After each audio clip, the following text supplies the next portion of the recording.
Dan KPK baru, ini yang milihin Jokowi loh. Ya. Makanya salah satu yang harus dilakukan. Iya kan? Panselnya kan panselnya Pak Jokowi. Terus 10 nama dikirim ke DPR. Pas Prabowo belum dilantik. Jadi di ujungnya Jokowi banget. Jadi ini orangnya Jokowi nih. Jadi salah satu cara menurut saya kalau misalnya Prabowo ingin membuktikan, saya punya bayangan deh gimana ke depannya pemberantasan korupsi, harusnya tuh partainya di DPR tolak semuanya.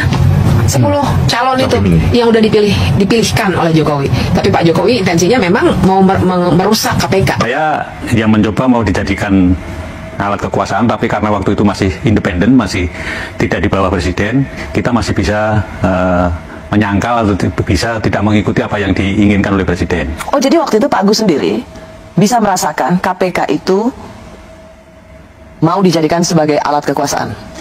Mohon maaf, ini perlu saya ungkapkan karena semuanya harus jelas, dan saya pikir baru sekali ini saya mengungkapkannya di media yang kemudian ditonton orang banyak. Bicara pada beberapa teman sudah, tapi kepada media seperti ini belum. Mohon maaf, kenapa saya kemudian tadi di depan juga menyoroti tone of the top, keinginan Pak Jokowi itu kemudian perlu juga menjadi perhatian kita. Saya terus terang pada waktu kasus IKTP, saya dipanggil sendirian. Oleh Presiden pada waktu ditemani oleh Pak Pratikno. Jadi saya heran, biasanya memanggil itu berlima, ini kok sendirian. Dan dipanggilnya juga bukan lewat ruang wartawan, tapi lewat masjid kecil itu. Jadi dijemput dari sana. Nah itu di sana begitu saya masuk, Presiden udah marah. Presiden udah marah, menginginkan karena baru saya masuk itu beliau sudah teriak hentikan, kan saya heran, dihentikan, yang dihentikan apanya gitu kan. Setelah saya duduk ternyata saya baru tahu kalau yang suruh hentikan itu adalah kasus Pak Setnov, Ketua DPR waktu itu. Ya, Ketua DPR pada waktu itu mempunyai kasus IKTP supaya tidak diteruskan. Nah, sprindik itu kan sudah saya keluarin 3 minggu yang lalu dari Presiden bicara itu. Sprindik itu tidak mungkin karena KPK tidak punya SP3, tidak mungkin saya berhentikan, saya batalkan.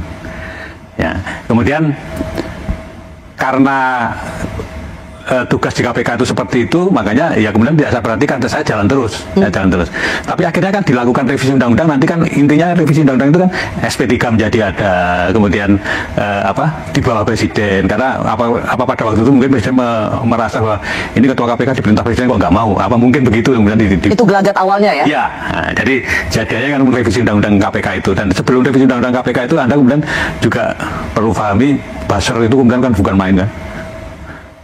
KPK sarang Taliban, KPK. Jadi sehingga civil society pada waktu itu yang membela revisi undang-undang KPK itu sangat sedikit.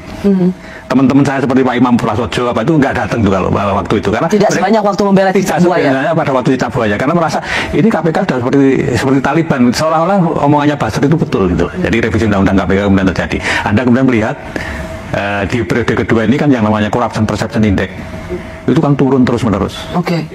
Itu menjadi gambaran kita, karena itu yang menilai adalah 9 lembaga internasional. Agus, kalau saya ingin kembali, jadi ini sebuah kesaksian ya, dan fakta yang Pak Agus alami bahwa Bapak dipanggil oleh Presiden untuk menghentikan kasus IKTP yang mentersangkakan Setia Novanto waktu itu menjadi Ketua DPR. Bapak bersaksi itu ya? Saya bersaksi. Dan itu memang terjadi yang sesungguhnya saya alami sendiri. Saya awalnya tidak cerita kepada komisioner yang lain, tapi setelah beberapa lama itu kemudian saya cerita. Apa yang Bapak jawab ke Pak Presiden ketika Presiden mengatakan hentikan soal IKTP ini? Saya bicara apa adanya aja, bahwa sprindik sudah saya keluarkan 3 minggu yang lalu, di KPK itu nggak ada SP3. Nggak mungkin saya memberhentikan itu. Yang Anda tangkap Pak Agus, yang ingin dihentikan Presiden itu adalah jangan sampai mentersangkakan Setia Novanto yang waktu itu menjadi Ketua DPR. Karena Presiden waktu itu juga nanya kepada Pak Mensek nih, Pak Sarasik, sprindik itu apa toh gitu. jadi itu kejadiannya pada waktu itu. Ya teman-teman, walaupun Hasto sudah ditetapkan sebagai tersangka, maka dia masih bebas berkeliaran kemana-mana. Itulah kehebatan Hasto teman-teman dan PDI Perjuangan. Artinya bahwa KPK belum bisa berani menahan Hasto. Walaupun KPK sudah mengumumkan Hasto sebagai tersangka dalam kasus Harun Masiku, tetapi Hasto masih bisa berkeliaran kemana-mana. Nah, ini menjadi satu pertanyaan publik, kenapa KPK masih belum menahan Hasto, padahal sudah diumumkan sebagai tersangka. Kita tahu juga nyanyian-nyanyian Hasto, dan itu membuat satu kehebohan, dan di mana dokumen yang dia simpan dan rahasia itu dipegang oleh Hasto Kristianto, Sekjen PDI Perjuangan. Dan itu artinya Hasto Kristianto memegang kunci ya tentang nama-nama petinggi korupsi yang ada di negeri ini, sehingga ini menjadi KPK linglung di dalam hal itu. Kenapa linglung, teman-teman? Karena ketika dia melanjutkan perkara Hasto ini, maka dia pasti kena. Artinya Hasto akan membuka dokumen itu, dan tentu ketika dokumen itu sudah dibukakan, maka KPK mau tidak mau harus memeriksa petinggi-petinggi itu. Nah, kalau misalnya KPK tidak memeriksa itu, maka tentu masyarakat yang menyerang KPK supaya KPK tidak tebang pilih dan tentu mengungkap apa yang sudah dirahasiakan oleh Hasto ini dan dibuka ke publik, maka yang menjadi lawan KPK nantinya adalah masyarakat sendiri. Makanya ya ketika dia melanjutkan ya perkara Hasto ini, ya maka itu menjadi satu ya kebingungan bagi dia, karena itu yang dipegang oleh Hasto itu tadi ya mungkin adalah orang-orang yang penting, dan tentu itu sangat sulit ketika KPK melakukan pemeriksaan kepada orang-orang tersebut. Mungkin hal ini yang tidak terpikirkan kepada KPK, bahwa Hasto ini memegang kunci. Ya, Hasto ini menyimpan dokumen-dokumen rahasia tersebut, sehingga misalnya KPK tahu bahwa Hasto memiliki dokumen tersebut, mungkin bisa saja KPK tidak berani untuk mengumumkan Hasto sebagai tersangka. Tetapi karena sudah terlanjur dia mengumumkan itu, dan baru KPK mungkin mengetahui dokumen rahasia tersebut bahwa Hasto yang memegang itu, maka dia menjadi bingung ya. Dia menjadi bingung kenapa ini orang kalau ditahan pasti akan membuka ya dokumen tersebut. Tetapi kalau tidak ditahan juga sudah terlanjur untuk ya dijadikan sebagai tersangka. Nah, jadi ya kita tidak tahu apakah nantinya gara-gara ini Hasto akan dibebaskan lagi sebagai tersangka atau dibatalkan sebagai tersangka. Mungkin saja dengan alasan baru mendapatkan bukti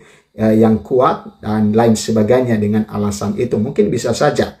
Nah, disitulah Hasto nantinya akan juga bisa bermanuver ya ketika KPK sudah mengumumkan dia ya bisa saja membatalkan ya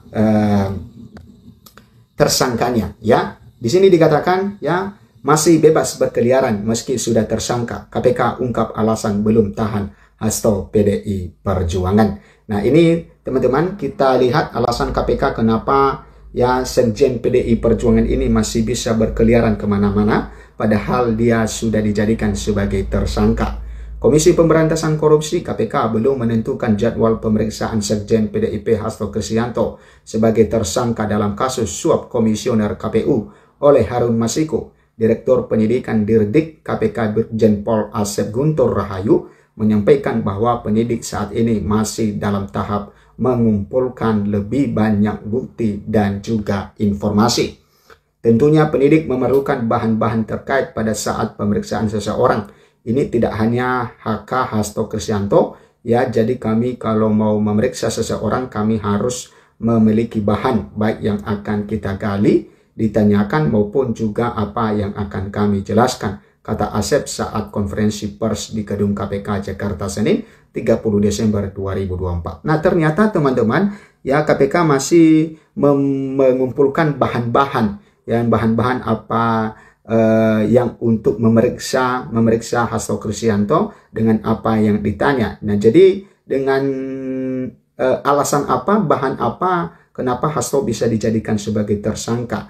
Ini kayaknya terburu-buru KPK untuk mengumumkan Hasto sebagai tersangka. Sebenarnya kalau itu sudah terkumpul semuanya, sudah fix, maka diumumkan itu langsung ditahan. Jadi ya persiapan itu sudah matang. Jadi ini persiapan belum matang tetapi diumumkan jadi tersangka. Jadi orang yang tersangka itu masih berkeliaran kemana-mana. Jadi ini menjadi bola liar di tengah-tengah masyarakat. Ada apa dengan hal ini? Kenapa Hasto dijadikan sudah diumumkan sebagai tersangka tetapi belum ditahan?